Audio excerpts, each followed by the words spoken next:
Kaya naman kung balak ninyong isa Filipino ang ilang English words, ang tip ko sa inyo, hanapin muna ang Spanish translation nito. Saka ninyo palitan ang spelling.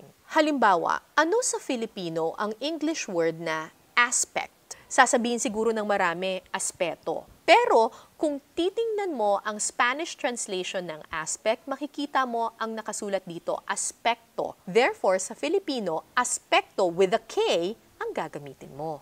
O eto, maraming nagkakamali dito, pati yung ilang mga reporter. Sovereignty. Maraming nagsasabi, sovereignty equals soberenya. Pero kapag tiningnan mo yung Spanish word for sovereignty, ang makikita mo, soberania. Therefore, it's not soberenya but soberanya in Filipino. Pero kung ako ang tatanungin, wag na lang soberanya, gamitin nyo na lang kasarinlan. Mas maganda pang pakinggan.